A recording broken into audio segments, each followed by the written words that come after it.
Baakiyalakshmi சீரியலோட upcoming episode என்னன்னு பார்க்கலாம். இங்க கோபி கூட பாக்கியா வீட்டுக்கு வந்த ராதிகா பாக்கியாவை பார்க்குறாங்க. நாம இங்க வந்தது பாக்கியாவுக்கு பிடிக்குமோ பிடிக்காதோ, நாம கோபிக்காக இங்க வந்துட்டோம். ஆனா பாக்கியா நம்மளை பத்தி என்ன நினைப்பாங்கன்னு தெரியலையே அப்படின்னு ரொம்ப குழப்பத்துல இருக்கிறாங்க. இங்க கோபி ரூம்ல இருக்க ராதிகா மயுவை பார்க்கறதுக்காக போகும்போது ராதிகா கோபியை கேள்வி கேட்குறாங்க. ஏன் கோபி, என்னையும் இப்படி முடியாத மாதிரி ஏமாத்தி தானே இங்கே கூட்டிகிட்டு வந்தீங்க? உங்கள் அம்மா பேசும்போது கூட எனக்கு ரொம்ப முடியலம்மா அப்படின்ற மாதிரி நடிக்கிறீங்களே, ஏன் கோபி நீங்கள் நல்லா தானே இருக்கீங்க, அப்புறம் எதுக்காக எல்லாரையும் இப்படி ஏமாத்திட்டு இருக்கீங்க அப்படின்னு கேட்க, வேற என்ன ராதிகா செய்கிறது, உன்னை பாக்கியா வீட்டுக்கு கூட்டிகிட்டு வரணும்னு அப்படி செஞ்சேன். இப்போ எங்கள் அம்மா என்னடானா உன்னை பார்த்த உடனே கோவத்தில் உன்னையும் மயுவையும் வெளியில் அனுப்பிடக்கூடாதுன்றதுக்காக தான் இப்படியெல்லாம் நான் நடிக்க வேண்டியதாக இருக்குது. நீ தான் ராதிகா கொஞ்சம் பொறுமையாக இருக்கணும். பார்த்தல பாக்கியா எங்கள் அம்மானு எல்லாருமே நீங்கள் இங்கே வீட்டுக்கு வந்ததை பற்றி எதுவுமே பேசலை. இனி நாம் எல்லாரும் இங்கே சந்தோஷமாக இருக்கலாம் அப்படின்னு சொல்ல, அதுக்கு ராதிகா சொல்கிறாங்க, அதெல்லாம் சரிதான். நான் இங்கே வந்ததை பார்த்து பாக்கியா எதுவுமே பேசாமல் நின்னாங்க. நான் இங்கே வந்தது ஒரு வேளை பாக்கியாவுக்கு பிடிக்கலையா? இல்லை நீங்கள் பாக்கியா கிட்ட தான் நான் இங்கே வரதை பற்றி நீங்கள் சொல்லவே இல்லையே. முதல்ல பாக்கியா கிட்ட போய் பேசுங்க. ஒருவேளை நானும் மையவும் இங்கே வந்தது பாக்கியா வீட்டுக்கு வந்தது அவங்களுக்கு பிடிக்கலன்னா உடனே நாங்கள் இங்கேருந்து கிளம்பிடுறோம் கோபி அப்படின்னு சொன்ன உடனே இங்கே கோபி சொல்கிறாரு, பாக்கியாவை பற்றி எனக்கு நல்லாவே தெரியும். பாக்கியா கண்டிப்பாக நீங்கள் வந்ததால் சந்தோஷம்தான் படுவாளே தவிர்த்து நீங்கள் வெளியில் போகணும்னு நினைக்க மாட்டா. நான் எல்லாம் பேசிக்கிறேன், நீ கவலைப்படாமல் ரெஸ்ட் எடு ராதிகா. சாப்பாடெல்லாம் கொண்டு வந்து தரேன், நல்லா சாப்பிடு. அதுக்கப்புறமா எப்பயும் போல் ஆஃபீஸில் போய் உன் வேலையை ஆரம்பி. என்னை பார்க்கவும் முடியாமல் நீ தனியாகவே இருந்துட்ட இத்தனை நாள். இனி உங்களெல்லாம் விட்டு நான் பிரியவே மாட்டேன் அப்படின்னு சொல்லிட்டு ராதிகாவை சமாதானப்படுத்தி பேசிட்டு மறுபடியும் கோபி இங்கே பாக்கியாவை பார்க்கறதுக்காக போகிறாரு. பாக்கியா கிச்சனில் வேலை பார்த்துட்டு இருக்காங்க. இதை பார்த்த உடனே இங்கே ஈஸ்வரி சொல்கிறாங்க, கோபி நான் சொல்கிறேனேன்னு தப்பாக நினைக்காத. நான் எது பேசினாலும் உனக்கு ஏதாவது ஆயிருமோன்னு கொஞ்சம் பயமாக வேற இருக்குது. இந்த ராதிகாவை நீ பாக்கியா வீட்டுக்கு கூட்டிகிட்டு வந்தது ரொம்ப பெரிய தப்பு. நீயும் பாக்கியாவும் ஒன்று சேர்ந்து வாழணும்னு நான் ரொம்ப ஆசைப்பட்டேன். அது எல்லாத்தையும் ஒன்றும் இல்லாமல் செஞ்சுட்டியே கோபி அப்படின்னு சொல்ல, ஆமாம் இப்போதைக்கு இதை பற்றி எதுவும் பேசாதீங்கம்மா அப்படின்னு சொல்லிட்டு மெதுவாக கோபி பாக்கியா கிட்டே போயிட்டு, பாக்கியா நான் இங்கே ராதிகாவை கூட்டிகிட்டு வந்தது உனக்கு பிடிக்குமோ பிடிக்காதோ தெரியல. கொஞ்ச நாள் பொறுமையாக இரு பாக்கியா. அம்மாவை எப்படியாவது சமாளிச்சுட்டு எனக்கு குணமான உடனே ராதிகாவையும் மையவையும் கூட்டிகிட்டு நான் என் வீட்டுக்கே போயிடுவேன் அப்படின்னு சொல்ல, அது உடனே பாக்கியா சொல்கிறாங்க, நீங்கள் எத்தனை நாள் வேணாலும் குடும்பமாக இந்த வீட்டில் இருங்க. ஆனால் உங்களுக்கு மனைவி ராதிகா தான். அதை பொறுப்பாக நீங்கள் இந்த குடும்பத்தை நல்லபடியாக நடத்தணும். அதுதான் எனக்கு முக்கியம். நீங்கள் ராதிகா கூட சந்தோஷமாக வாழ்ந்தால் அதுவே போதும். நீங்கள் எங்கள் குடும்பமாக இருக்கிறதுனால எனக்கு வாடகை கொடுத்துட்டு அப்புறமா இந்த வீட்டில் இருங்க அப்படின்னு சொல்ல, இதை கேட்டு கோபி ரொம்ப சந்தோஷப்படுறாரு. பாக்கியா மனசு மாறிட்டா, கண்டிப்பாக கொஞ்ச நாளையில் என்னையும் புரிஞ்சுப்பா. பாக்கியா கண்டிப்பாக நீ கேட்ட மாதிரியே நான் வாடகையெல்லாம் கொடுத்துட்றேன். நீ என் மேலே கோவப்படலை, எனக்கு அதுவே போதும் பாக்கியா. உன்னை பற்றி எனக்கு நல்லாவே தெரியும் அப்படின்னு சொல்லி சிரிச்சுக்கிட்டே கோபி அங்கேருந்து போயிடுறாரு. இதெல்லாம் பார்க்கும்போது ஈஸ்வரிக்கு அவ்வளோ கோவம் வருது.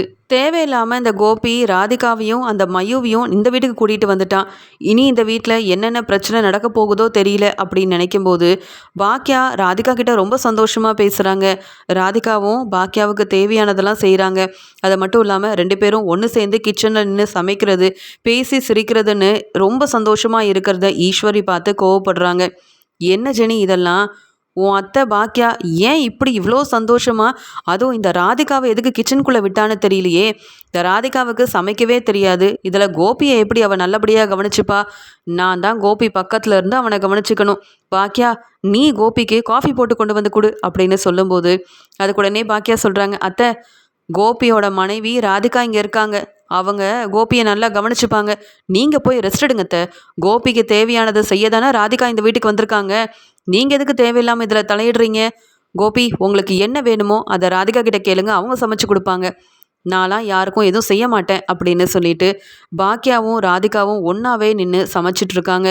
இதை பார்த்து கோபி சந்தோஷப்பட்டாலும் ஈஸ்வரிக்கு ரொம்பவே கோவம் வருது. இங்கே பாக்கியா ஈஸ்வரிக்கு காஃபி கொண்டு வந்து வைக்கிறாங்க. அதே மாதிரி ராதிகாவும் கோபிக்கு காஃபியெல்லாம் கொண்டு வந்து வைக்கும்போது, என்ன கோபி இதெல்லாம்? நீ உன் பசங்க முக்கியம், நான் முக்கியம்னு நீ மட்டும் தனியாக வருவேன்னு பார்த்தா இந்த பாக்கியா எடுத்த முடிவால் இப்படி அவங்க ரெண்டு பேரும் சந்தோஷமாக இருக்காங்க. ராதிகா வீட்டுக்குள்ளே வந்தது எனக்கு கொஞ்சம் கூட பிடிக்கவே இல்லை. ராதிகா என்ன இருந்தாலும் பாக்கியா என்ன இருந்தாலும் ராதிகாவை நீ கிச்சனுக்குள்ளே விட்டுருக்கவே கூடாதுன்னு சொல்ல, அத்தை அவங்க வாடகை கொடுத்துட்டு தான் இந்த வீட்டில் இருக்காங்க. அவங்களுக்கும் இந்த வீட்டில் சமைக்க எல்லா உரிமையும் இருக்குது. நான் பார்த்துக்கிறேன், நீங்கள் கவலைப்படாமல் ரெஸ்ட் எடுங்க அப்படின்னு சொல்லிட்டு தன்னுடைய வேலையை பார்த்துட்ருக்காங்க பாக்கியா. வர வர பாக்கியா என் பேச்சை கேட்க மாட்டேங்கிறா.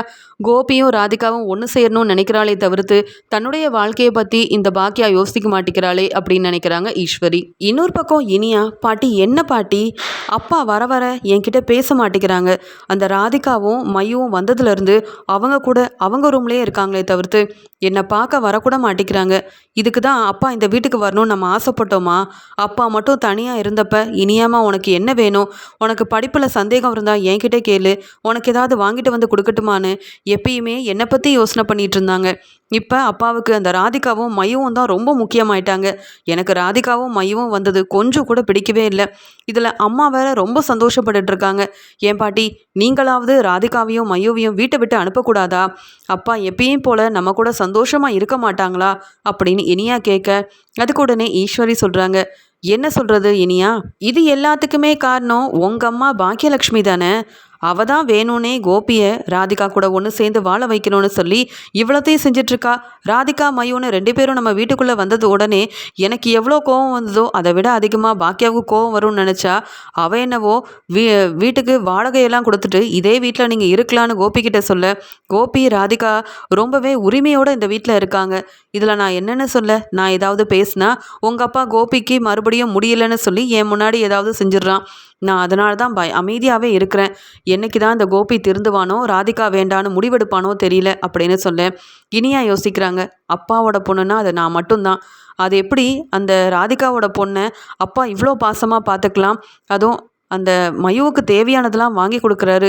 மயுவோட பிறந்த நாளைக்கு அப்பா எந்த கிஃப்ட்டும் பண்ணலைன்னு சொல்லி அப்பா ஒவ்வொன்றையும் பார்த்து பார்த்து மயுவுக்கு செய்கிறாரு. அப்போ நான் அப்பாவோட பொண்ணு இல்லையா? இது சும்மா விடக்கூடாது. நான் பேசுகிற பேச்சில் ராதிகா அவமானப்பட்டு மையுவை கூட்டிகிட்டு இந்த வீட்டிலேருந்து போயே ஆகணும். அது வரைக்கும் இவங்கள நிம்மதியாகவும் சந்தோஷமாகவும் இந்த வீட்டில் இருக்க விடவே கூடாது அப்படின்னு இனியா நினைக்கிறாங்க. பாக்கியா வீட்டுக்கு வந்ததுக்கு அப்புறமா இனியா, செழியன், ஈஸ்வரின்னு இவங்க கூடயே உட்காந்து ரொம்ப சந்தோஷமாக பேசிகிட்டு இருந்த கோபி இப்போ இனியா பக்கமே வராமல், இனியாவை என்ன ஏதுன்னு கூட கவனிக்காம ராதிகா கூடயும் மயு கூடயும் ரொம்ப நேரம் பேசி சிரிக்கிறதெல்லாம் பார்த்துட்டு இனியாவால் தாங்கிக்க முடியல.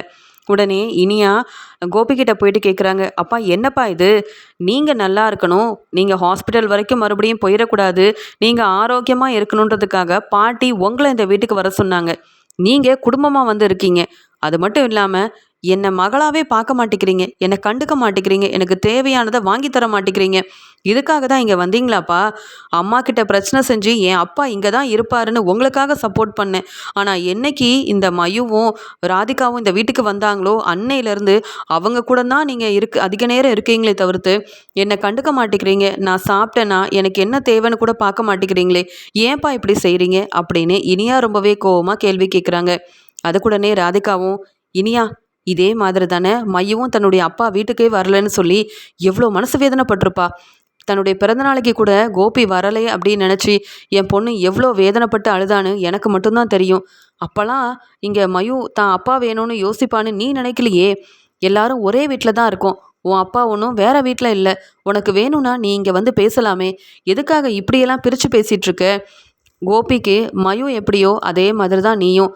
யாரையும் கோபி பிரித்து பார்க்க மாட்டாரு அப்படின்னு சொல்ல, அதை எப்படி நீங்கள் சொல்வீங்க? மையுவும் நானும் ஒன்றா? நான் எங்கள் அப்பாவோட பொண்ணு, ஆனால் மயு அப்படி இல்லையே. உங்கள் பொண்ணு மயு. மயுவை எதுக்காக எங்கள் அப்பா மகளாக ஏற்றுக்கணும்? அப்படி செய்ய வேண்டிய அவசியமே கிடையாது அப்படின்னு ரொம்ப கோபமாக பேச, இதெல்லாம் கேட்டுட்டு இருந்த இங்கே கோபியும் உடனே சொல்கிறாரு, இனியாம்மா என்ன பேசுகிற? இப்படிலாம் பேசக்கூடாதுன்னு தெரியாதா? இத்தனை நாள் நீ இப்படிலாம் பேசலையேம்மா. நான் நம்ம வீட்டில் தானே இருக்கேன். உங்களை விட்டு பிரிஞ்சு போக மாட்டேன்னு சொன்னதுலேருந்து நான் என்ன செய்யலான்னு யோசிச்சு ராதிகாவையும் இங்கே கூட்டிகிட்டு வந்துட்டேன். இப்போ எல்லாரும் ஒன்றா சந்தோஷமாக தானே இருக்கோம். நீ எதுக்காகம்மா மயுவை பிரித்து பார்க்குற? மயு எனக்கு எப்படியோ அதே மாதிரி தான் ஓ மேலேயும் நான் ரொம்ப பாசத்தை வச்சுருக்கேன். கண்டிப்பாக உங்களை நான் விட்டு கொடுக்க மாட்டேம்மா.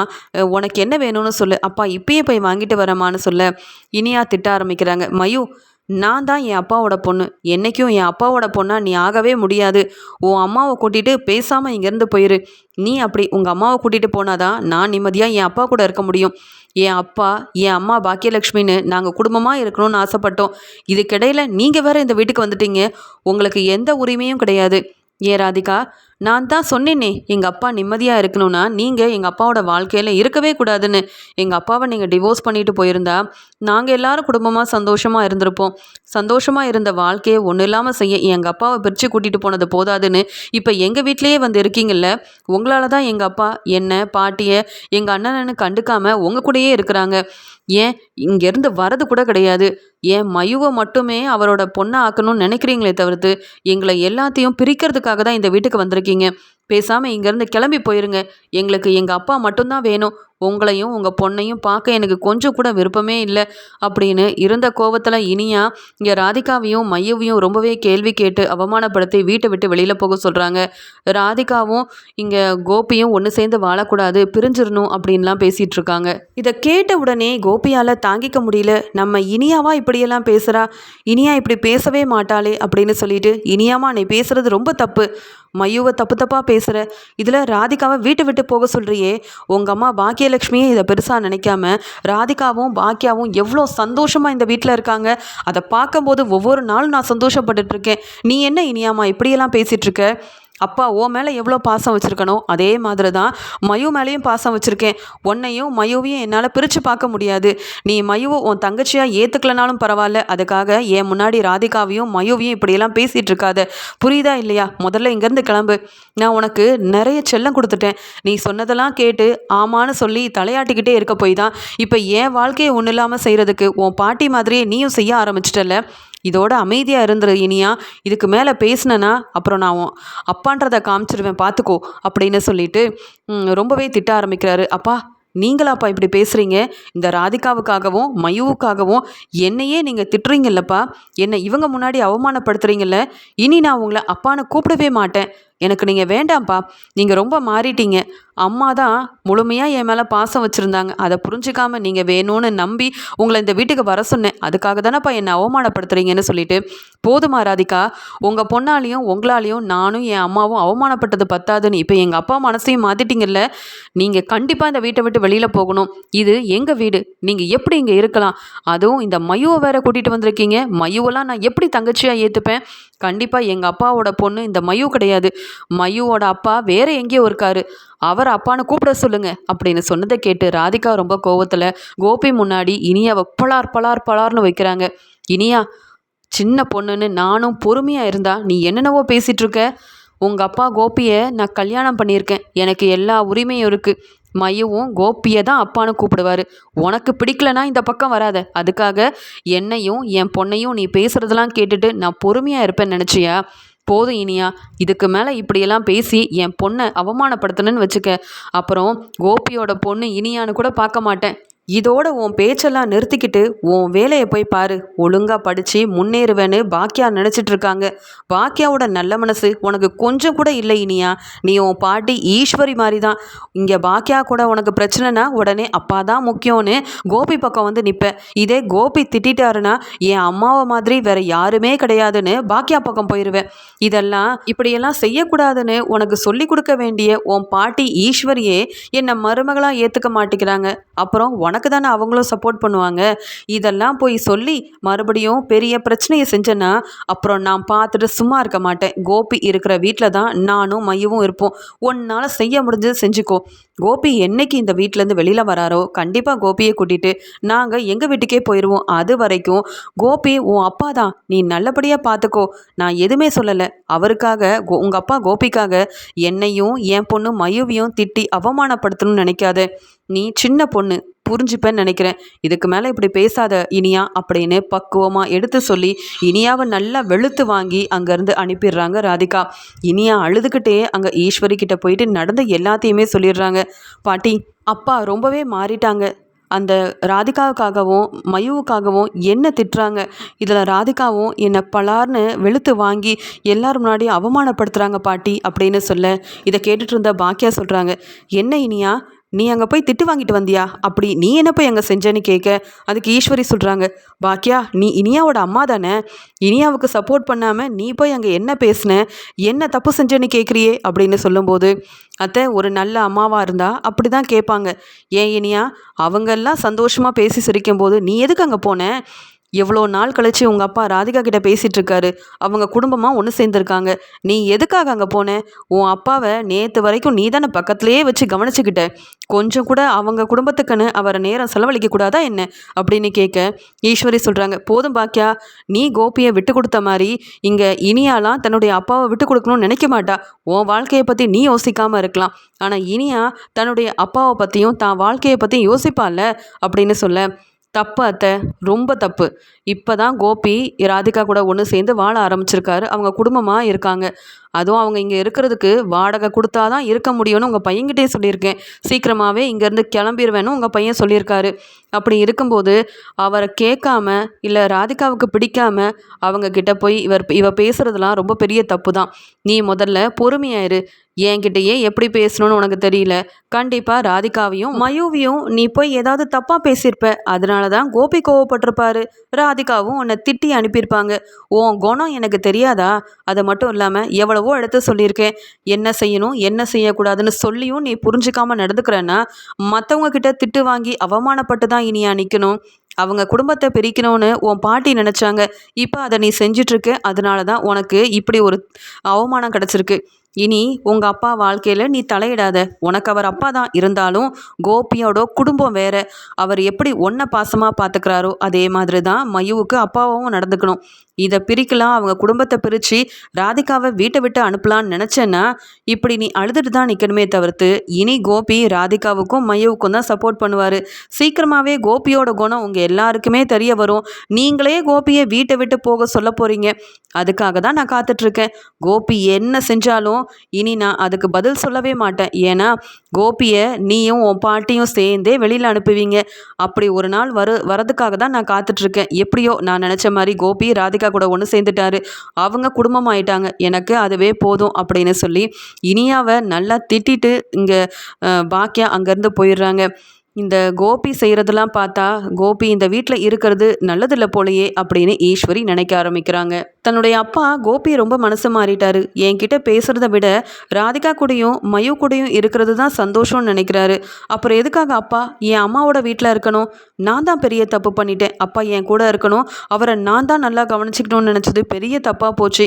ஹாஸ்பிட்டல்லேருந்து வந்த உடனே அம்மா சொன்ன மாதிரி ராதிகா வீட்டுக்கே கோபி அப்பாவை அனுப்பியிருந்தா நான் எதுக்கு அந்த ராதிகா கிட்ட திட்டு வாங்க போகிறேன்? இப்படி அவமானப்பட்டு நிற்க போகிறேன்?